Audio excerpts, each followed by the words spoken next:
दोस्तों, Indian polity series के चौथे लेक्चर में आप सभी का स्वागत है। अगर आपने पहले के 3 लेक्चर्स नहीं देखे हैं तो ऊपर आई बटन पर क्लिक करके आपको वो लेक्चर्स मिल जाएंगे। इंडियन पॉलिटी की एम लक्ष्मीकांत बुक का 5th या फिर 6th एडिशन आप अपने सामने खोल के रखिए और उसके साथ साथ पढ़ाई करते जाइए। आइए शुरू करते हैं हम आज का लेक्चर। देखिए, सबसे पहले इनेक्टमेंट ऑफ द कॉन्स्टिट्यूशन के बारे में हम पढ़ लेते हैं। तो ये किस तरीके से हुआ था। जितनी भी कमिटीज़ बनाई गई थी उन कमिटीज़ ने अपना अपना काम किया और जो भी उन्होंने प्रोविजंस तैयार किए थे कि कॉन्स्टिट्यूशन में ये वाली चीज़ें होनी चाहिए, उन सभी को एक जगह पे इकट्ठा करके उसका एक फ़ाइनल ड्राफ्ट बनाया गया था। उस फाइनल ड्राफ्ट की यहाँ पे 4 नवंबर को फर्स्ट रीडिंग हुई, जो कि 5 दिन तक चली और 9 नवंबर को वो ख़त्म हो गई। फिर उसकी जो सेकंड रीडिंग है वो 15 ऑफ नवंबर को स्टार्ट हुई 1948 में ही, और ये 17 अक्टूबर 1949 में ख़त्म हुई। अब देखिए कितनी लंबी ये रीडिंग चली है। क्लॉज बाय क्लॉज हर एक क्लॉज को यहाँ पे डिस्कस किया गया है कि कोई चीज़ रह ना जाए।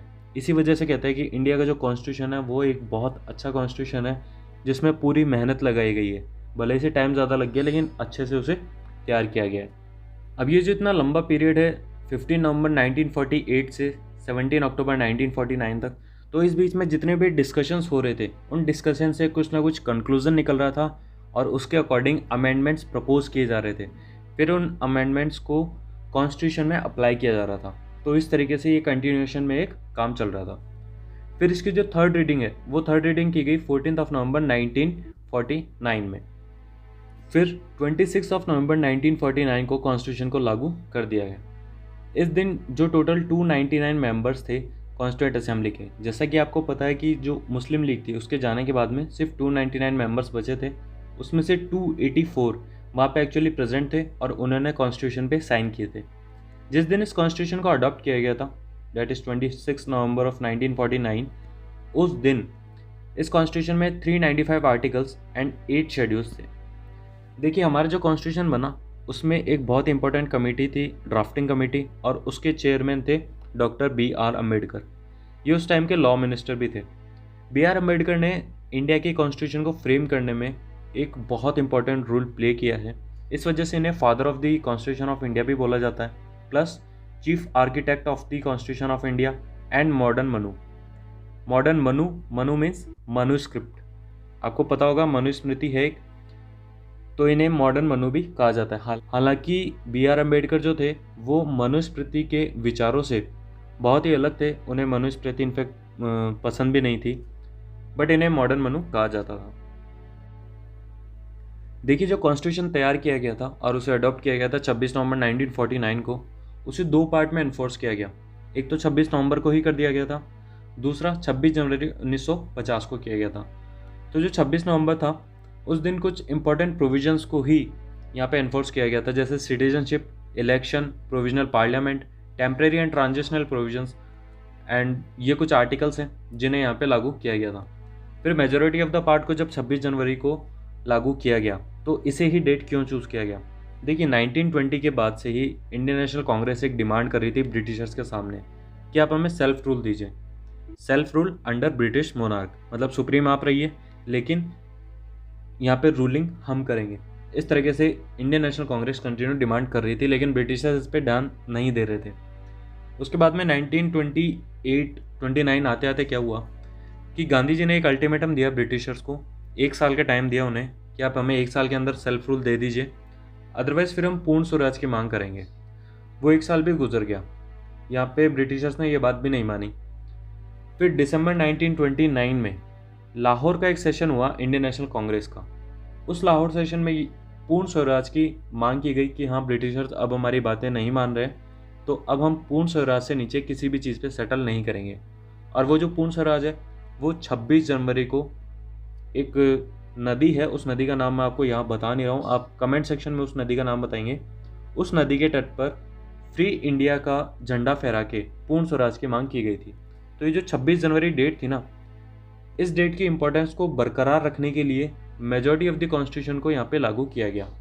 जैसे 26 जनवरी इंपॉर्टेंट डेट थी तो इसको कुछ ना कुछ हमें इंपॉर्टेंट रखना था। हमें आज़ादी को इसलिए नहीं रख पाए क्योंकि जब 15 अगस्त को मिल गई तो हम 26 जनवरी तक का वेट क्यों करेंगे, इतने लंबे समय तक फिर से आज़ादी के लिए क्यों वेट करेंगे। इसलिए आज़ादी को तो 15 अगस्त पे रखा गया। फिर बाद में जब कॉन्स्टिट्यूशन बना तो कॉन्स्टिट्यूशन को यहाँ पे 26 जनवरी को लागू किया गया, जिसे हम रिपब्लिक डे के रूप में सेलिब्रेट करते हैं। ठीक है, फिर यहाँ पे जब कॉन्स्टिट्यूशन को एनफोर्स किया गया तो उसके साथ में और क्या क्या काम हुआ है। उसके साथ में independence act of 1947 and government of India act of 1935, इन दोनों एक्ट्स को नलीफाई नहीं किया जाएगा। यानी 1947 का इंडिपेंडेंस एक्ट और 1935 का गवर्नमेंट ऑफ इंडिया एक्ट, इसमें ये प्रोविज़न रखा गया था कि कॉन्स्टिट्यूशन जो बनाया है, इंडिया का कॉन्स्टिट्यूशन अब जो तैयार हो चुका है, उस कॉन्स्टिट्यूशन की जो भी टर्म्स है, जो भी आर्टिकल्स है, जो भी प्रोविजंस है, उनके साथ में अगर इन दोनों एक्ट के किसी भी प्रोविज़न का कोई कॉन्ट्राडिक्शन नहीं होता है, वो उसके साथ पे किसी भी चीज़ का उसे अमेंड करने का या सप्लीमेंट करने का कोई भी कॉन्ट्राडिक्शन नहीं होता है, तब तक ये दोनों एक्ट चलते रहेंगे।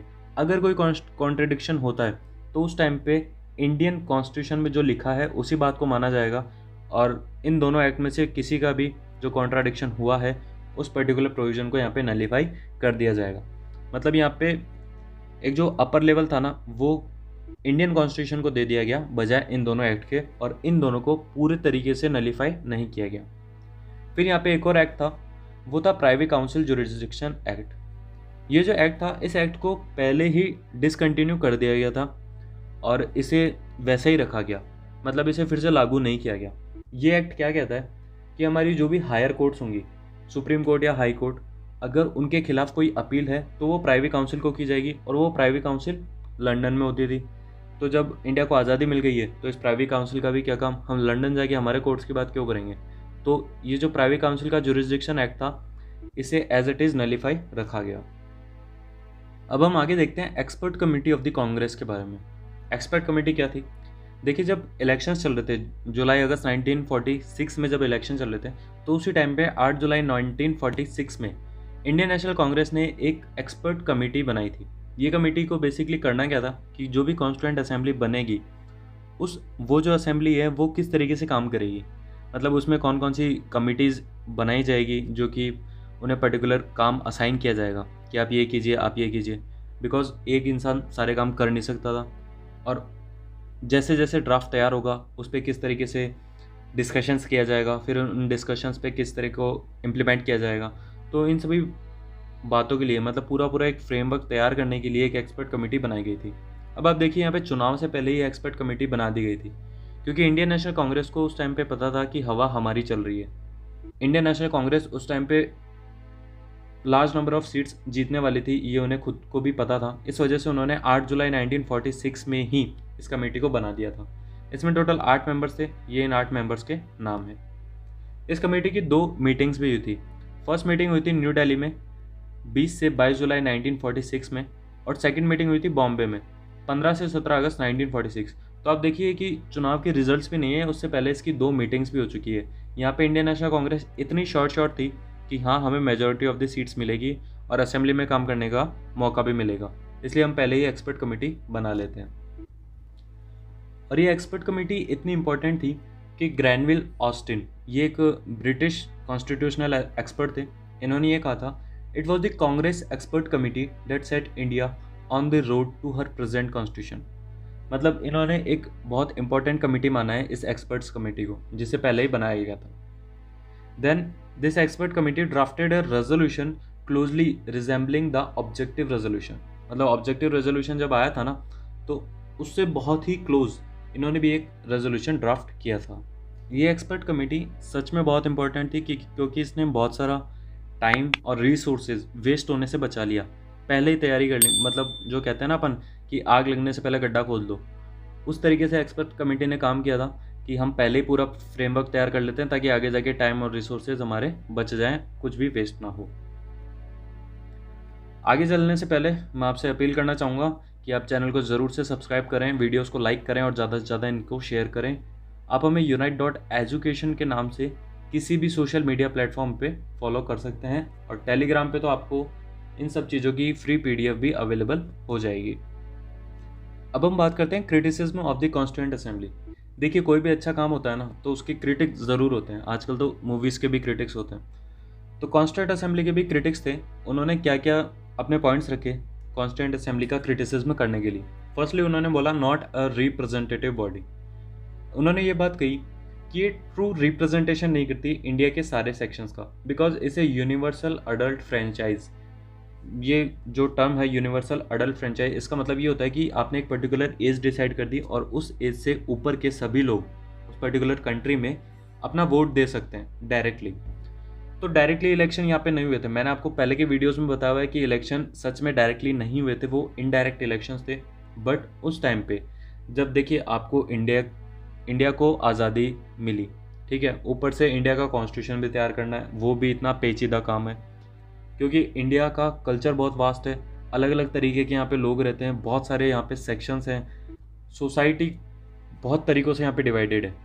तो उन सब बातों को ध्यान में रख के एक बहुत ही पेचीदा यहाँ पे कॉन्स्टिट्यूशन तैयार हुआ। अब फिर उसमें भी आप कह रहे हैं कि यूनिवर्सल अडल्ट फ्रेंचाइज के बेसिस पे आप सभी को पहले इलेक्शन कराओ, इलेक्शन कराने के बाद में हम कॉन्स्टिट्यूंट असेंबली बनाएं, तो ये कहीं से भी सेंसिबल क्रिटिसिज्म में लगता नहीं है।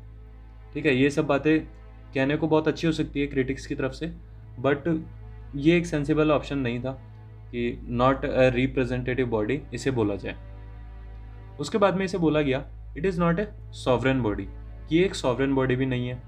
अब देखिए यहाँ पे ये बोलना भी ठीक नहीं होगा कि एक सॉवरेन बॉडी नहीं थी। क्यों?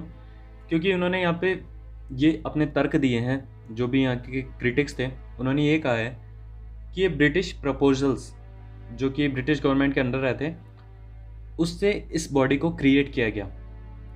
मतलब क्रिटिक्स यहाँ पे डायरेक्टली ये कह रहे हैं कि ब्रिटिशर्स ने खुद प्रपोजल सेंड किए थे और उसके बेसिस पे कॉन्स्टिट्यूंट असेंबली को बनाया था, जबकि ऐसा नहीं था। मैंने आपको पिछले लेक्चर्स में बताया था कि जब वर्ल्ड वॉर 2 हुआ था तो इंडियन नेशनल कांग्रेस और मतलब जितने भी पार्टियां थी इंडिया की, जो भी बड़ी और फेमस पार्टियां थी, उन सब ने यहाँ पे ब्रिटेन का साथ देने से मना कर दिया था, नाक में दम करके रख दिया था ब्रिटेन के कि पहले हमें कॉन्स्टिट्यूशन चाहिए, उसके बाद में ही हम आपका साथ देंगे। तब जाके उन्होंने यहाँ पे कॉन्स्टिट्यूंट असेंबली बनाने का प्रपोजल दिया था, ऐसे ही कोई प्रपोजल नहीं दे दिया था।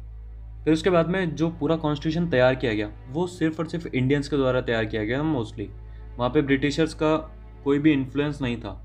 जैसा कि आपको पता है कि इतनी सारी मीटिंग्स हुई थी और इंडिया के ही लॉयर्स और पॉलिटिशियंस इतने थे कि ब्रिटिशर्स की क्या ज़रूरत थी। हम अच्छे अच्छे आर्ग्यूमेंट्स करके कॉन्स्टिट्यूशन तैयार किया है इंडियंस ने ही, तो यहाँ पे ब्रिटिशर्स का तो कोई रोल ही नहीं था। तो इस तरीके से ये कहना कि ये एक सॉवरेन बॉडी नहीं थी, ये कहीं से भी ठीक बात नहीं है। फिर नेक्स्ट यहाँ पे बोला गया कि ये टाइम कंज्यूमिंग थी। देखिए क्रिटिक्स ने यहाँ पे ये बोला कि आपने कॉन्स्टिट्यूशन तो बना दिया, ये तो अच्छी बात है, लेकिन इसमें इतना सारा टाइम लगा दिया अननेसेसरीली कि ये बहुत लंबा खींच गया। यहाँ पे इन्होंने कंपेयर भी किया है इंडियन कॉन्स्टिट्यूशन को और अमेरिकन कॉन्स्टिट्यूशन को। इन्होंने ये कहा कि अमेरिकन कॉन्स्टिट्यूशन को बनाने के लिए तो सिर्फ 4 महीने लगे थे, जबकि अमेरिका इतनी बड़ी कंट्री है, और इंडियन कॉन्स्टिट्यूशन को बनाने के लिए आपने 1 साल से ऊपर का समय लगा दिया। देखिए यहाँ पे हर एक चीज़ को सेम तराजू में नहीं तोला जा सकता। आप अगर अमेरिकन कॉन्स्टिट्यूशन को देखेंगे तो वो सिर्फ फेडरल लेवल का कॉन्स्टिट्यूशन है, ठीक है। फेडरल लेवल का कैसे है कि आपको पता होगा कि अमेरिका के जितने भी स्टेट्स हैं उनका सबका अपना अपना कॉन्स्टिट्यूशन है, जबकि इंडिया में ये है कि पूरे भारत का, चाहे कोई भी स्टेट हो, पूरे भारत का सिर्फ एक कॉन्स्टिट्यूशन है, ठीक है। तो हर एक चीज़ को ध्यान में रख के इतना आसान नहीं है कॉन्स्टिट्यूशन को तैयार करना, ठीक है। तो इस बेसिस पे टाइम भी फिर ज़्यादा ही लगता कॉन्स्टिट्यूशन को तैयार करने के लिए। और यहाँ पे देखो एक कॉन्स्टिट्यूंट असेंबली के मेंबर थे नज़ीरुद्दीन अहमद करके, उन्होंने तो ये कह दिया कि ड्राफ्टिंग कमेटी जो है वो एक तरीके से ड्रिफ्टिंग कमेटी है। ड्रिफ्टिंग क्या होती है कि जैसे कछुआ चलता है ना धीरे धीरे ड्रिफ्ट करते हुए, उस तरीके से कछुए की चाल चल रही है ड्राफ्टिंग कमेटी। तो यहाँ पे इस तरीके से कॉन्स्टिट्यूंट असेंबली को यहाँ पे क्रिटिसाइज किया गया था। आगे ये बोला गया it was dominated by the Congress. अब भैया कांग्रेस ने यहाँ पे डोमिनेशन किया, तो यहाँ पे कांग्रेस ने कोई लड़ाई तो की नहीं थी कि आप हमें डोमिनेट करने दो। कांग्रेस, इंडियन नेशनल कांग्रेस उस टाइम पे सबसे बड़ी पार्टी थी इंडिया की, जो कि फोर्थ फ्रंट पे लड़ रही थी, ठीक है। कांग्रेस ही वो पार्टी थी जो कि ब्रिटिशर से डायरेक्ट कांटेक्ट में थी, तो ऑब्वियस सी बात है ना कि यहाँ पे कांग्रेस ही ज़्यादा रहेगी। और जो भी इनडायरेक्ट इलेक्शंस हुए थे उसमें भी कांग्रेस मेजोरिटी में आई थी, तो ऑब्वियस सी बात है कि यहाँ पे कांग्रेस का डोमिनेशन होना ही था। बट वो एक नेगेटिव डोमिनेशन नहीं था, वो पॉजिटिव डोमिनेशन था कि कांग्रेस भी यहाँ पे डोमिनेट रह के इंडिया के फेवर में ही उसने काम किया था, यहाँ पे कोई ब्रिटिशर्स के फेवर में काम नहीं हुआ है।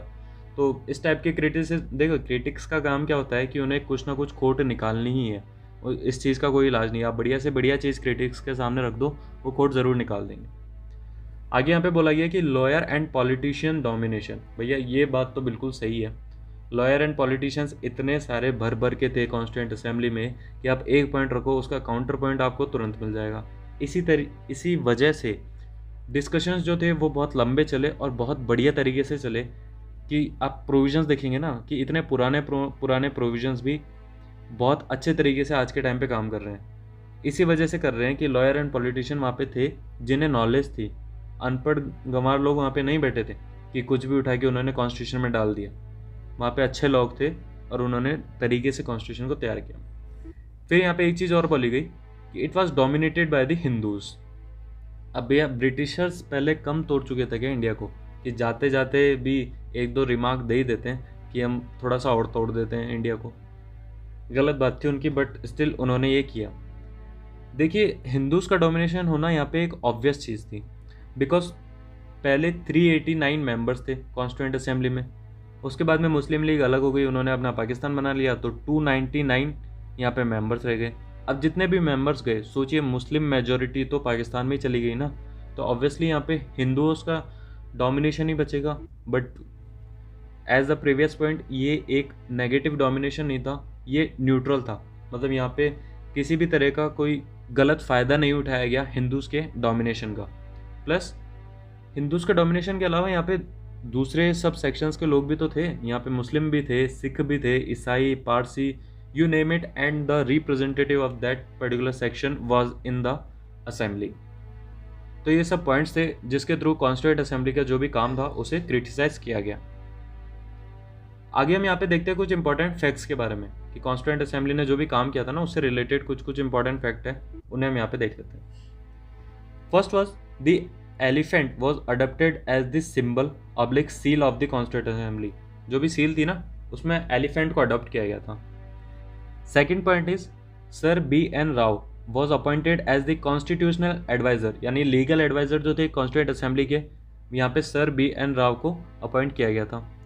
फिर H.V.R. अयंगर, इन्हें सेक्रेटरी बनाया गया था कॉन्स्टिट्यूएंट असेंबली का। ठीक है।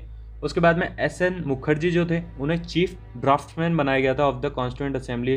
कैलीग्राफर जो थे कॉन्स्टिट्यूशन के वो बनाया गया था प्रेम बिहारी नरेन रैज़दा, इन्हें बनाया गया था कैलीग्राफर। कैलीग्राफर क्या होता है? जो कर्सिव राइटिंग नहीं होती, बहुत ही बढ़िया तरीके से लिखी जाती है कर्सिव राइटिंग, तो उस राइटिंग में पूरे कॉन्स्टिट्यूशन को लिखा गया था। तो यहाँ पे मेन जो कैलीग्राफर थे वो यहाँ पे इनका नाम दिया गया है।